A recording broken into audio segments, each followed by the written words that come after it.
we start talking about the LSU coaching job and just how much of a dumpster fire it truly is. No, don't get me wrong. The job itself would be great. Great resources, great school, and great conference, but would you really want to have a job where the government is meddling in whether or not you win or lose on the football field? We discussed that. We have different thoughts, but that's okay. We also talk about the Florida coaching job, what's going on in Miami, what's going on at Georgia Tech. We gave our thoughts on the playoff rankings, we gave our own power rankings, and we gave our picks. If you like what we're doing, don't forget to like and subscribe to us. We're on Facebook, we're on YouTube, we're on Blue Sky, and on Instagram.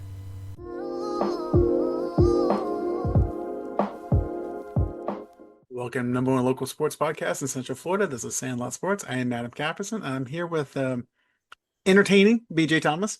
Yeah, I guess that's one word for it. So I try to be politically correct nowadays. Um, so I guess we'll start in your conference, the SEC.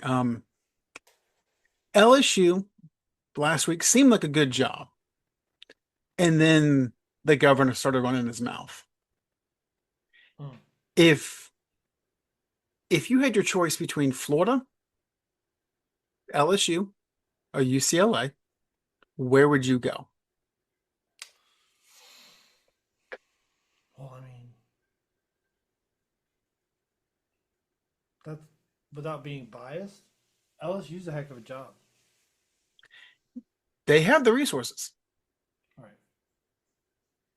Um, Florida just seems like a place to churn up coaches, like just chew them up and spit them out. I just don't know. So I mean, what makes LSU questionable is again the influence of the government there. Them basically saying that we're not going to pay a big name coach big name prices.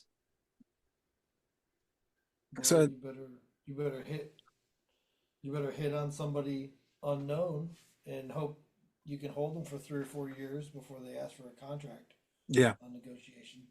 Good luck with that. especially in that conference. Yeah, and after 2 years, Clemson comes knocking Yeah, with their bank. So like, yeah, I don't know. yeah. And speaking of Clemson, I don't think they're going to come knocking in 2 years because I think in 2 years they're going to have a coach that's been there for 2 years. I That's don't not think looking good. no. Not looking good. And is it because Dabo has not adjusted to the way recruiting is, or is it something more? Because he's in the ACC, so you would think the competition is not as heavy as the SEC or the Big Ten. You would think so. I think his statements the past couple of years have really handicapped his team and his recruiting abilities. You think just recruits just don't want to go there at all? Well, I mean, everybody else is going to pay him, and you come out and say that's not how you're going to do things. You speak out against the transfer portal when it starts. Like you're either going to evolve or get left on the side of the road. Yeah, And he's getting left on the side of the road. So there yeah. is to it. And to that end, I mean, he is a national championship winning coach. He Yes. will probably not have a job after this season. And with the way that he has gone about losing his job, do you foresee him ever getting another high profile job?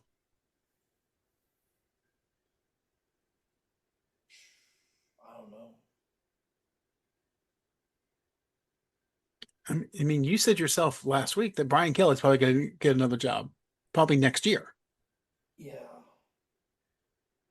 but Dabo's mentality is not going to travel anywhere. That's my point. Yeah, it's not going to travel anywhere. Where are you going to take? You're going to go to Penn State with that mentality?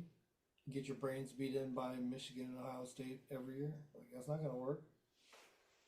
Where are you going to take that mentality and win? I don't know if you can. You can't.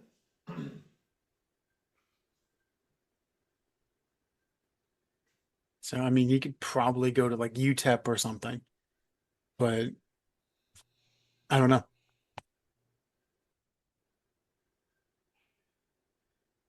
Yeah, maybe, but still, Yeah, what if Baylor says we'll pay you this that's much more? I mean, yeah. like it's just the mentality of it. Because so, if he had that mentality initially, do you think he's just going to open up the wallet, or is he going to be thrift spending just to like participate and do the bare minimum? I think you're right. I think he'll do it Yeah, because his AD tells him he begrudgingly. has to. Yeah, Yeah, like begrudgingly. Like he doesn't want to. That's not his plan. His plan is just like I don't know, fucking wave a magic wand and recreate the wide receiver magic he had a decade ago. Like I don't know, not happening. nope. Different game. And that's why when I hear people talk about, well, Saban's going to come back for the LSU job. No, he's No, not. no, I don't know. That ESPN thing seems to suit him. Yeah. Oh, it's a great life, and I'm happy for him because I was legit worried that he would retire and he'd be like Bear Bryant and just not know what to do with himself.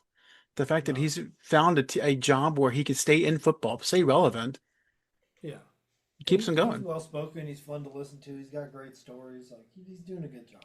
Yes. I don't see him coming back for any of these bullshit jobs. No. No. No. No. And ESPN, their other shenanigans aside, they pay well. They pay their talent well. Sure, they have to. It's the only thing holding that place above water. Yeah. With the college football shows and I don't know. The rest is just gambling advertisements and And blowhards. bullhorns, I mean, yeah, I mean, watch any sports network, whether it's ESPN or Fox Sports One or anything, and during the day, it's just people yelling at each other. Right, sure. Yeah, I mean, like you and I go back and forth and we'll get heated, but not like that. All I ever did, all I ever did was watch ESPN. That's Yeah. all I ever did, and it's unwatchable.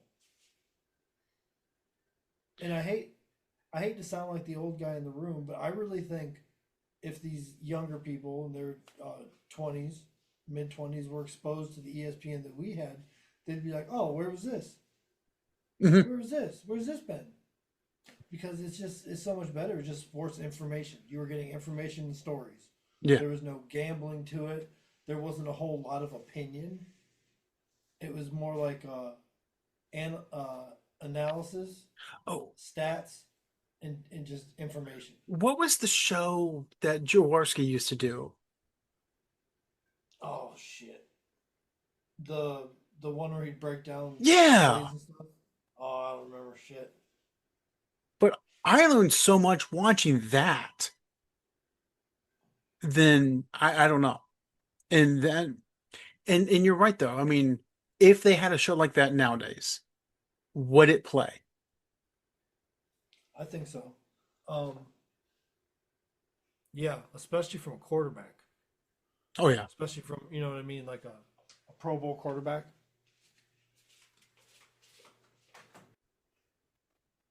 And but to that point, let's say someone like Philip Rivers or Tony Sure. Romo.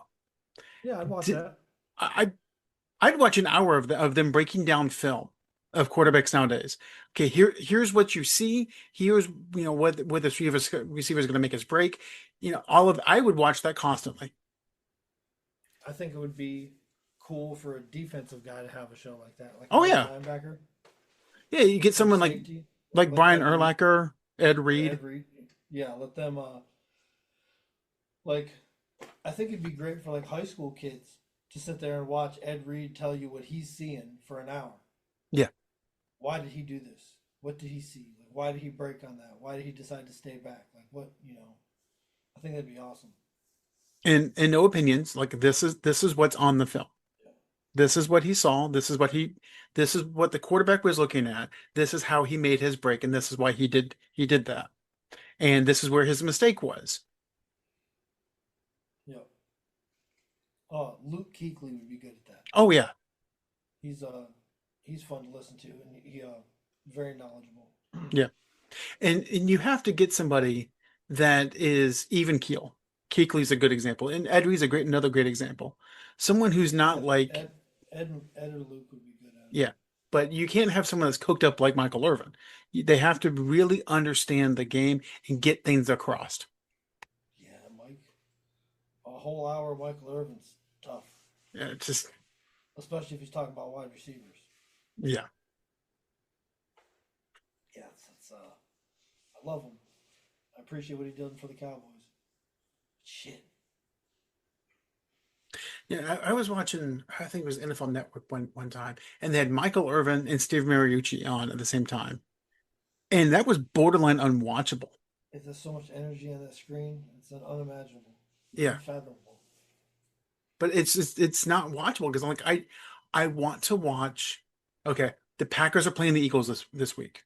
Okay, I want to watch how Jordan Love's going to manipulate the defense and Yes. get a receiver open. Okay, I want to watch from a linebacker's perspective how they're going to stop Saquon and what they're looking for on the fake. That's what I want to see. Yes. I don't care about why you think that, AJ Brown's the greatest receiver ever. I don't care. Show me on the film how you stop him, what he is seeing, and how you stop him. Most of it's just yelling and shit talking. Oh yeah. Like shit talking got so popular. It's unstoppable. Well, and it's can we get a 5 minute clip? Can we put a 5 to 10 minute clip out on YouTube and get the views after the show? Yeah, it's just I don't know. I don't like participating in that. And I'm glad we don't. Now we do criticize. That's what we do. And I've got my rundown of teams we're going to criticize here. But Human. we can we criticize? I said I can't wait. Yeah, so hey, you know what? Let's start with Miami. Oh, that's not criticize. That's celebrate. Sorry. No, you're fine. I'm sorry, Miami fans. I'm so sad that you are what we thought you were. We're just gonna pull the dinner screen out for you. Yeah. Well, I knew once I moved them up into the top three, their time was short lived. I didn't know they weren't going to come back. I thought they might come back. But then it was, oh man. Well, let's say when you look at the schedule, you're like, they should be Yeah, favored to win it every should one of be these fine. games. Yeah, Yeah, it should be fine. and They were not fine. no, and that's the problem with Miami every single year. And it does not matter the coach, is they always find a way to pull a defeat out of the jaws of victory every single season. Oh, we should continue it.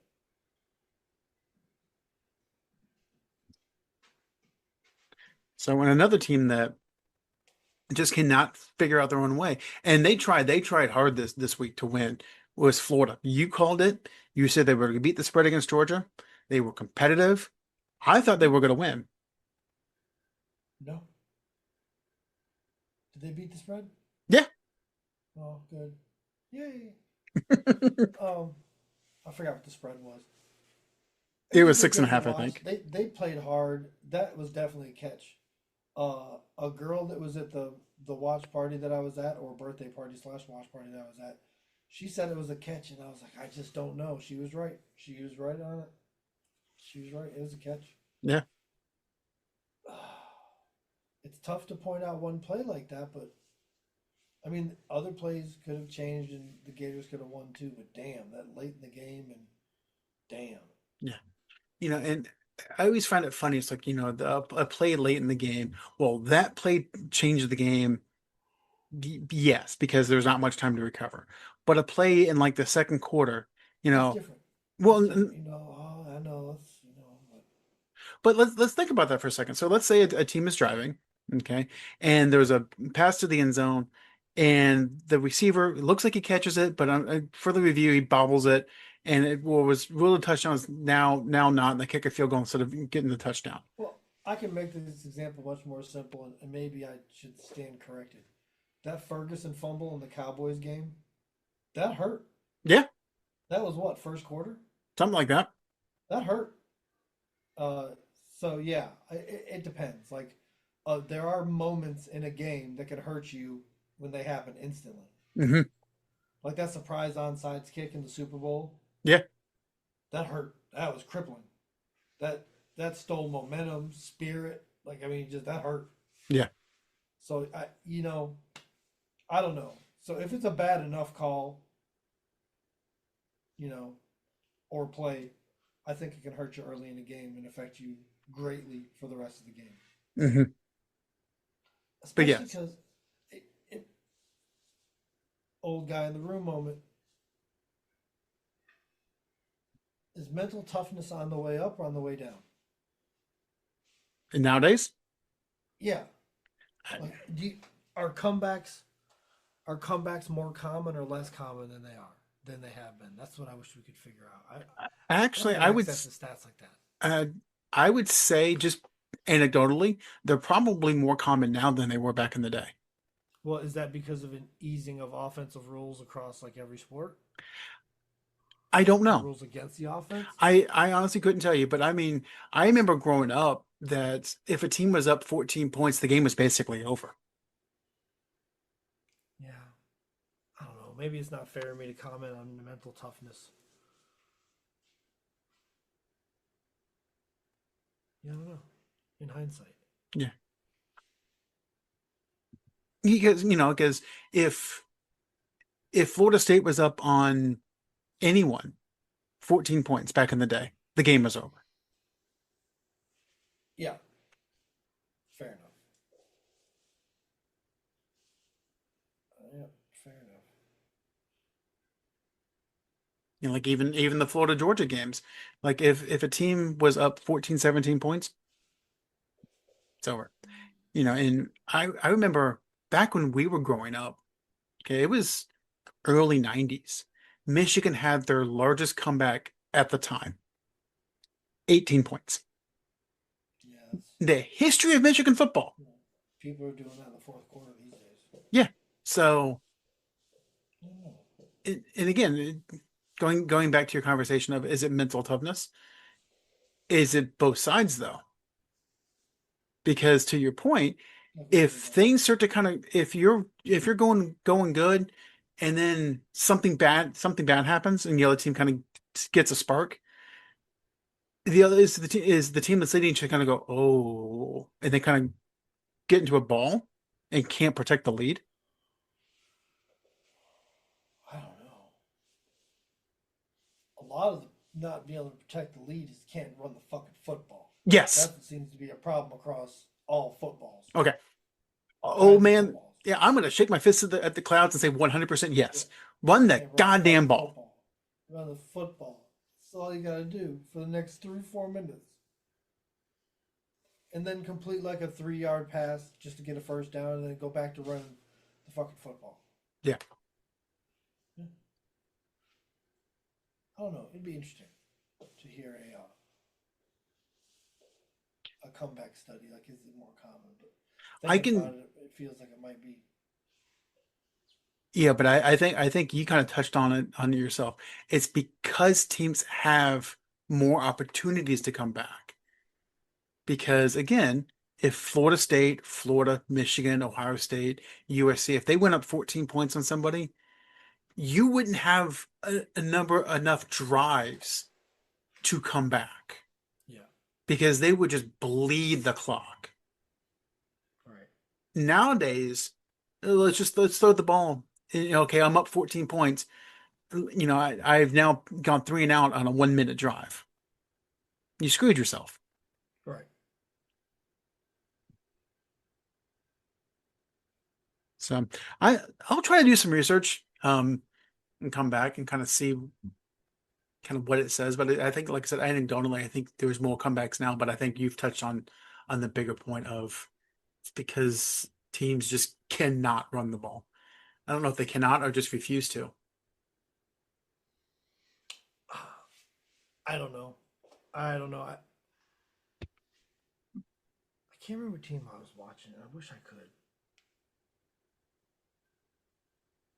But they were bringing in heavy sets and they were just pounding the ball. And I was like, yes, that's yes. Yes, 3 tight ends, a running back, a little motion, and just wail on these tired defenders. Hmm. Yes, that's how you end a game. Michigan has done it twice in 3 years that I know of. Okay. Obviously, the Penn State game from a few years ago, where they didn't throw a pass in the second half and just wore them the hell down. And they just did it 2 weeks ago against Michigan State. They threw two passes in the second half.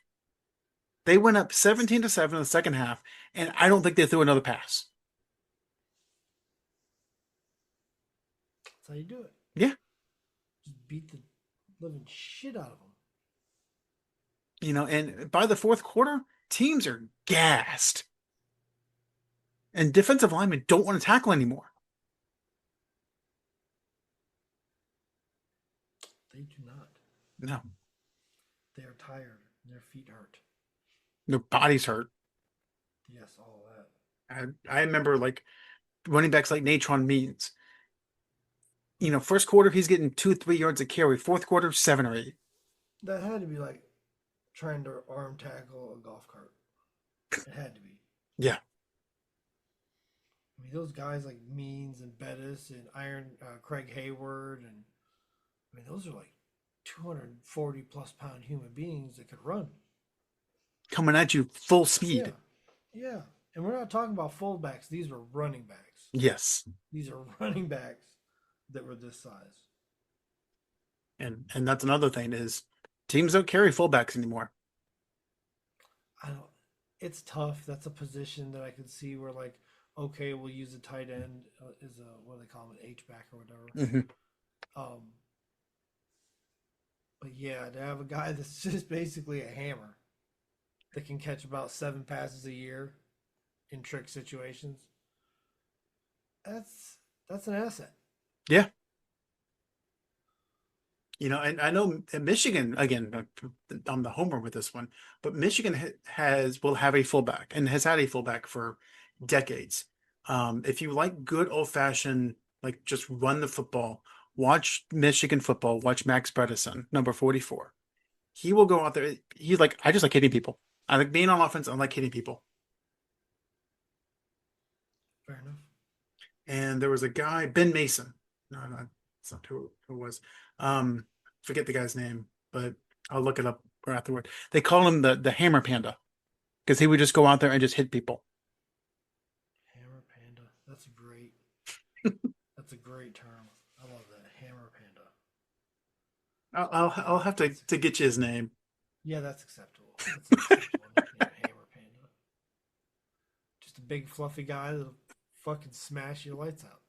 Yeah, Hammer Panda. I get it. Good job, whoever came up with that.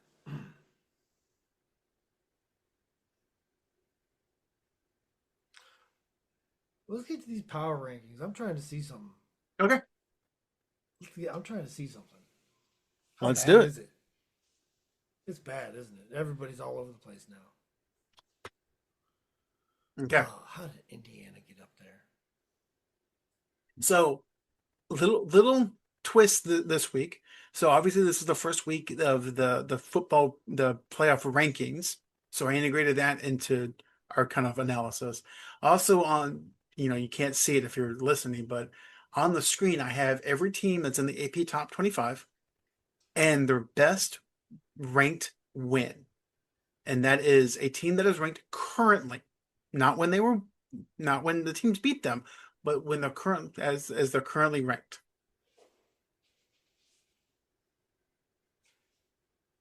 So, all that to be said, what's up? Well, put the Buckeyes up there. Okay. They've done nothing wrong.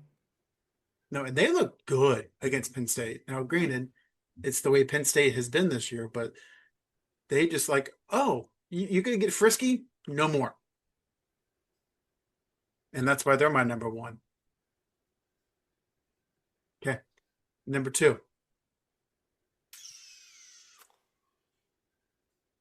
Texas A&M. I just can't do it. You do it. You're gonna do it. You can do it. What, put Indiana at 2? Yes. Go ahead. I had them at 2 last week. I know it's fine. Why? Go ahead. That's what I'm saying. Go ahead. And again, their best win is over number 6 Oregon. A&M's best win is over number 10 Notre Dame. Oh, well, great. By that logic, then I can put Alabama over him too. Go ahead, put Alabama over him. There you go. Hey, I, I want to try to be consistent on the show here. I bet Indiana's got the same record though. Alabama's got a loss. Yeah, still beat Georgia when they were at number 5. Yep. So who's your 3? Is it Bama? Let me ask you something right now. Okay. Indiana plays in the SEC. They don't have a loss. If Indiana played in the SEC right now, Yes, honestly. honestly, they'd probably have one loss. Okay. Okay. Okay. I can accept that. Okay. So you're saying they're about the same team as Alabama, Yes. but Alabama's got the better win. Yes. Okay. Alabama, please. Okay. Yeah, I'm putting A&M 3 because they have a 0 in their record. Yeah, they've earned it. I'll put Indiana here because now it's just going to be personal after this point. And it's not personal. I do not hate Indiana. Has their coach grown on you at all? Look, man, when you talk like that, and you know this, if Dion's going to get this treatment, he's getting this treatment. When you talk like this, it doesn't mean a damn thing until you win playoff games and championships. You're just a shit talker. Yeah. You're just a shit talker. So no, until he does something, no. It's the same treatment Dion gets. If we can't have cocky men, you know what I mean? Then all right, we have no cocky men then. Signetti, you can shut the fuck up and sit there and just coach football. That's what they want Dion to do. So no, I'm not impressed at all. Win something. If you put a target on your back when you talk like that. That's fair. Yeah. So I'm actually going to back up your argument with a stat. Okay. You're saying that Signetti needs to win a postseason game, which I agree with. If you want to be taken seriously, you need to win a postseason game. Here are the top 10 movies. The last time Indiana won a postseason game, playoff or bowl game. Is one of them going to be Bullet or something? Not that bad, but close. Okay. Hook, The Prince of Tides, Beauty and the Beast. Okay, hold on. That is, you're talking about right now. I'm pretty sure you're talking about 1993. Further. 91, yeah. Fuck. I thought Hook was 8th grade. Man, my middle brother Gary loved Hook. Yes. Loved it. Loved Hook. Like, to where you'd walk in the living room and just sigh, like, fuck, could you just watch, like, something else? Anything else? I don't care what you watch. Just for a little bit. And then you can get back to watching Hook, I guess. Yeah. I saw that and I was like, damn. That's a long time, man. It's a long time. We were in elementary school the last time Indiana won a postseason game. Shit. 91? 91. 7th grade or 6th grade, isn't it? We would have been 10 or 11, so that's like 5th grade. Dang. Yes, ladies and gentlemen, we are old.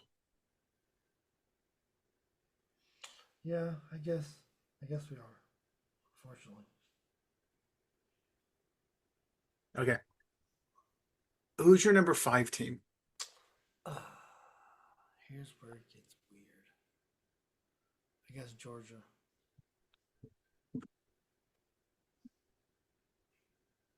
Yeah, and to me, it's between Georgia and Ole Miss, and Georgia beat Ole Miss, so Georgia. Yeah, I mean, that's kind of what it comes down to, but I think Ole Miss is right there. I'm going to put Ole Miss back up there right behind them. Yeah. I can't disagree with that. So, number 7. Here's the deal.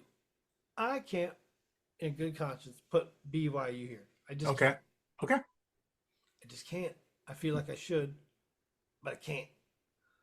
So I'm put Texas Tech right there.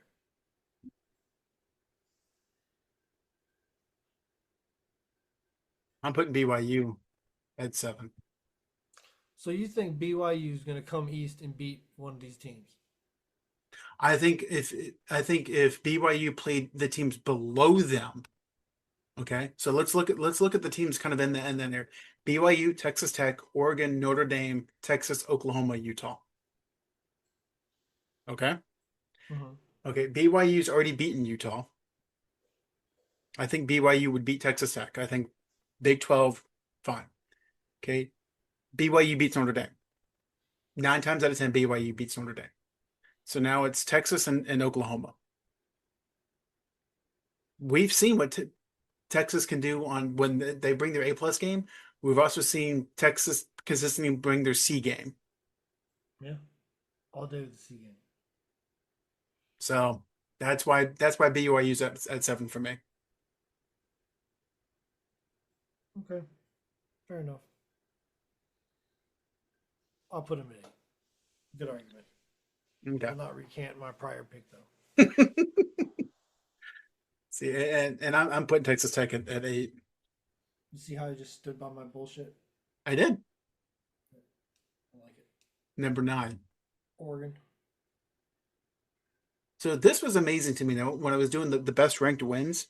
Oregon doesn't have one. Hmm. Like I asked a buddy of mine who follows the Big Ten just like me. I asked him, "What's Oregon's best win this year?" And dude was like, "I don't know," because it's not Penn State. I looked at their schedule. Oregon's best win by ESPN, FPI, whatever metrics they want to do, is Northwestern. Interesting. Not a good win. You Maybe know, 5, 6, 7 years ago, yeah. but not So now. Northwestern hasn't been relevant since '95. They made the Rose Bowl in '95 with Donald Autry, and somehow he had a I GPA of thought 0.00. I I have no thought the idea how. first 2 years. I thought the first 2 years that Pat was there, he did all right. He had some competitive teams. All right, meaning like 8-4. It's all right for Northwestern. That's fair. So, and that's why a good conscience. I can't put Oregon at 9. I put Notre Dame at 9. Wow. Okay. Well, Notre Dame's my 10.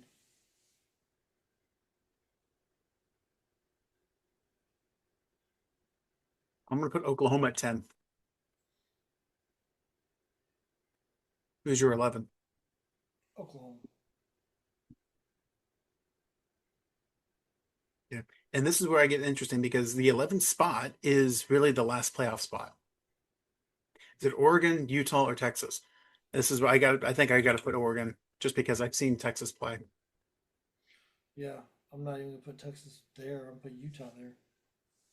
Utah in 12. Yeah. Yeah, that's the right call. Okay.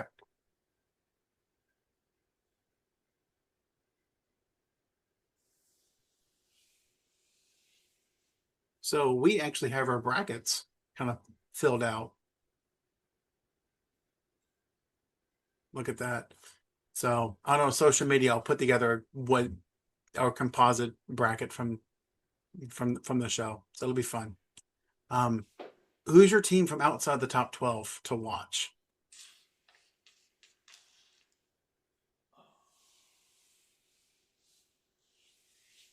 Man, all the teams to watch if it failed us.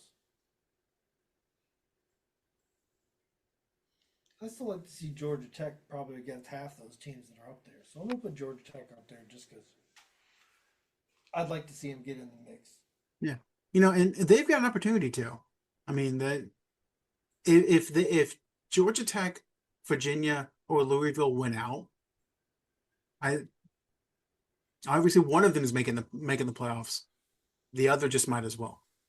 All right. So my team to watch outside the top 10, and if you got a chance to prove it this week, Iowa. They figure out how to score points yet? They have. Really? They How haven't much? figured out the forward pass yet, but they figured out how to score. How much do they pay for it? Grunkenmeyer, I think, is the quarterback. They paid him like $1 million to come in Yeah, pretty for good for Iowa. I corn mean, money. Pretty good for corn money. mhm. So How's that soybean working? need to find a buyer first. Mm. Didn't we have a buyer? We did. I'm trying to figure out what happened to him. I don't know. You know, normally when there's a deal in place for that large amount of money, normally the buyers don't just disappear. But what do I know? I'm not a businessman. Disappear like a Boeing employee. Disappear like that money at the casino. Right. Let's pick Okay, these fucking games. okay. So as we were just talking about, BYU, Texas Tech. That's a game this week. I like it. I think this is basically an elimination game. I think the loser's out of the playoffs.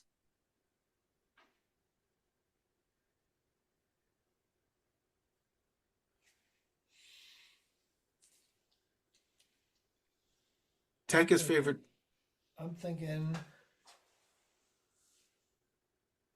Yeah, I'm thinking Texas Tech. See, and I know they're a 10.5 point underdog. I said that BYU is going to win. I'm sticking with it. Yeah. A&M versus Missouri. Oh, Texas A&M. I think they'll cover that. Yeah, I think you're right. But this is the week for A&M to prove, okay, you're not the typical A&M team. You actually have what it takes. Boy, I could just coin flip my picks. That's why I don't pick college. That's why I don't pick college. That's why I don't pick it. I might have a pick a week, but no. And this is the game I was alluding to, this next one. Oregon is at Kinnick Stadium against Iowa. Oregon is only a 5.5 point favorite. I'm gonna go with Oregon on that one. I've seen too many weird things happen at Kinnick Stadium. I think, ironically, it was Jim Harbaugh that said that's where top teams go to die. I'm going Iowa. Okay. Auburn versus Vanderbilt. I'll say Vanderbilt, even though Auburn's gonna have the new coach high. Do they have the new player high? I'm going Vanderbilt as well. And a game that should have been interesting has been Shan't be interesting. now. Not anymore. LSU at Alabama. They was a 10.5 point favorite. Alabama. Yeah. I'm pretty sure about that. Okay. We're going to take a quick break and we'll be back with the NFL.